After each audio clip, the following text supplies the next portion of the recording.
happy that we've almost finished now. Can I just say to anyone that's watching, I'm assuming you're still broadcasting live, yeah? Any American audience, happy Thanksgiving to you guys.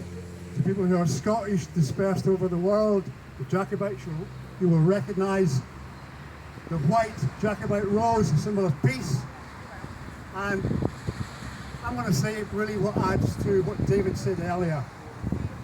Globalist power needs to be reined back before the American globalist bullies end up dragging us into a nuclear exchange with their rhetoric.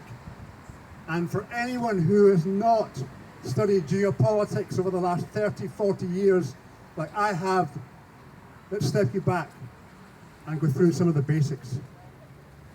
Russia has been painted in the media. There's a huge gap between the rhetoric, the mainstream media bullshit, because that's what it is, and the reality.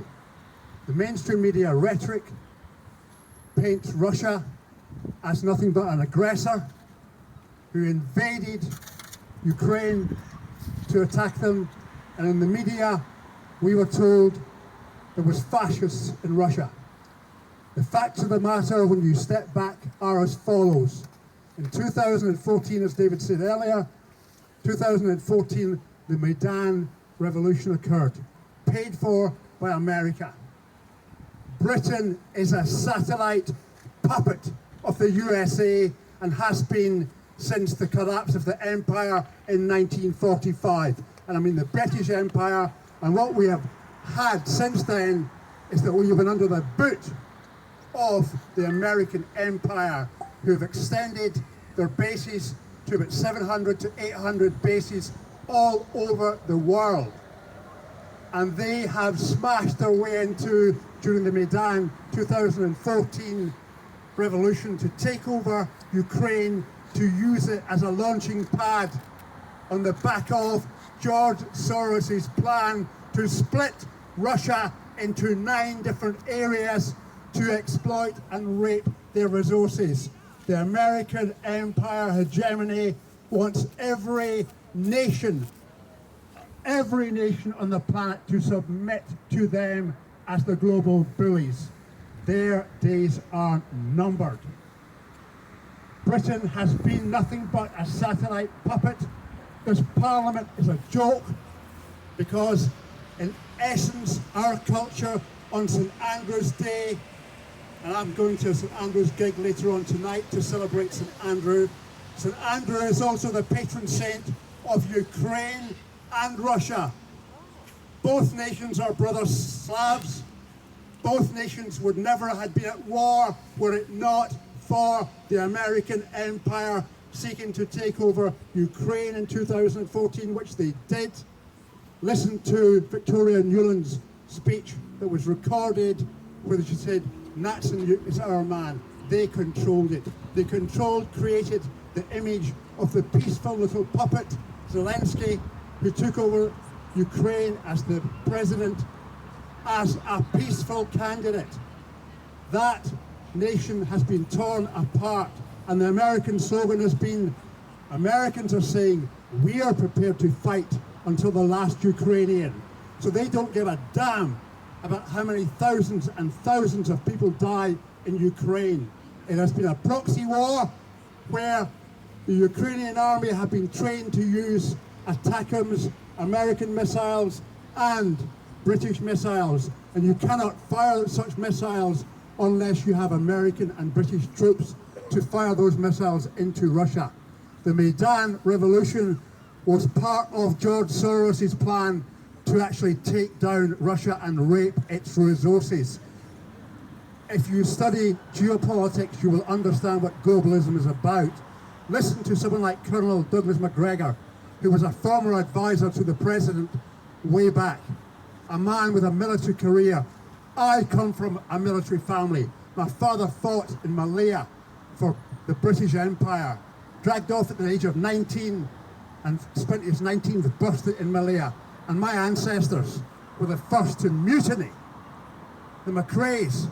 The McRaes came from Elandonal area, Kintail, and they came down here to go supposedly to Gibraltar, and when they got to Leith docks, they found out they were being sent via orders from London to go to the East India Company in India. The McRaes drew sword, stuck them in the ground and said, "We will not budge an inch. We honour our integrity and you should honour yours." And the soldiers and the people of Edinburgh, when the McRaes went up that hill and were meant to be starved out, the local people supported them. So on behalf of my forefathers, thank you Edinburgh for supporting the McRaes, because they had integrity. And someone who was a local politician, your first role is the protection of your people. You do not drag your country into a proxy war where soldiers the age of my son Scott would be dragged off to fight in a battle that you cannot win.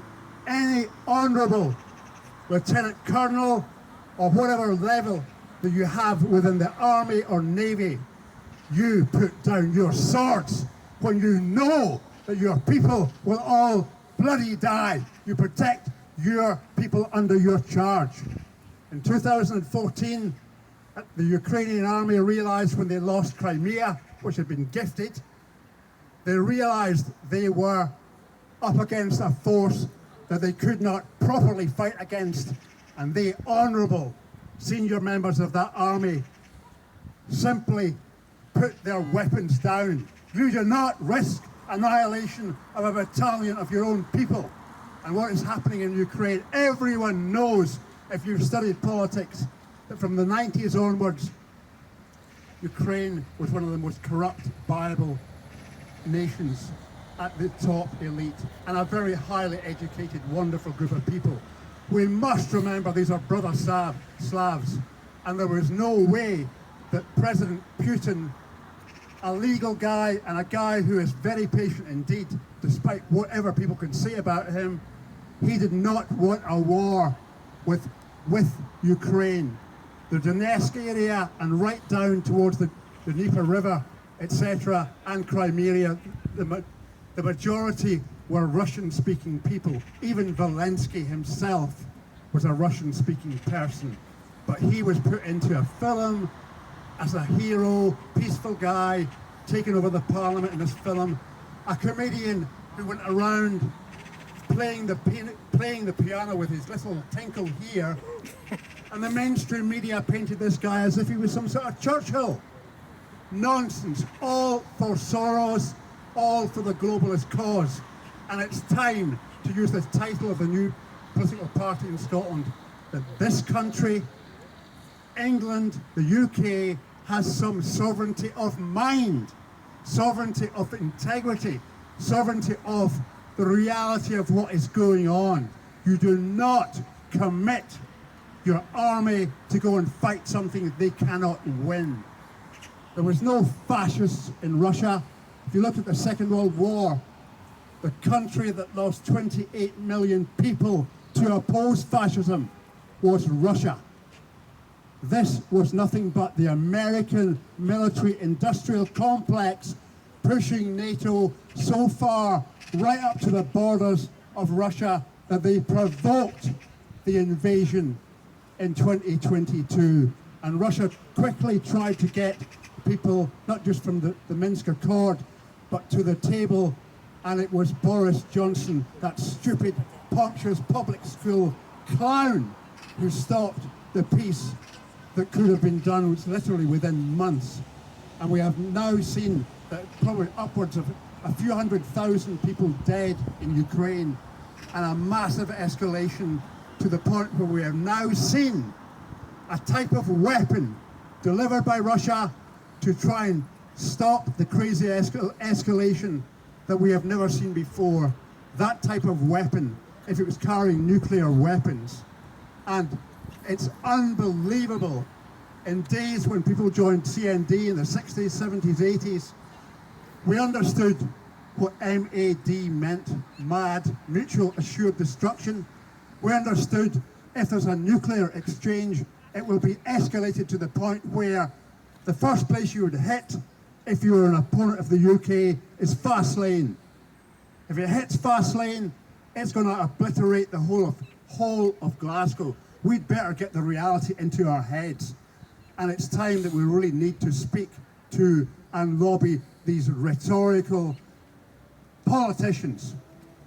Because when it comes down to it, as Jean-Paul Sartre, the French philosopher, once said, when the rich wage war, it's the poor who die.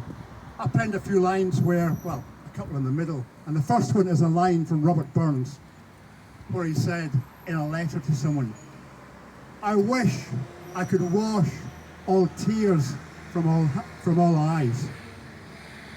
And I've added a few more lines to that. I wish I could wash all tears from all eyes. I wish I could stop every bullet that flies. I wish I could end the warmongerers' lies. When the rich wage war, it's the poor who die. Let's hope over the next few months, folks, we can keep going and we don't see any crazy, mad, arranged setup somewhere to provoke and escalate things. And let's not be deluded about President Trump. When you take £100 million from a Zionist organization who are the ones behind the globalists, you're a hostage to those who own you. He is likely to start trouble with Iran because of the propaganda and the stereotypes about these countries. It is time that nations learned to treat each other with respect, to understand each other, and an Enlightenment sort of trope. Individual rights and individual liberties can be rolled out to countries. In a scenario where you have a bully in the playground, we need to stop those bullies. The playground is now the world. The largest bully of all has been America. War is racketeering. War is racketeering. About 60% of the money that went to Ukraine from the UK and from America through swiveling doors, through turning doors, goes back to the military-industrial complex, and it pays for the politicians who are bought. You heard an old song written in Scotland a long time ago. Those who were bought and sold for English gold. Well, it's now bought and sold for globalist gold. And the politicians in there who have not spoken out, their first job is to protect the people of this country, whether it's this country in Scotland or whether it's Westminster, and you protect them from war.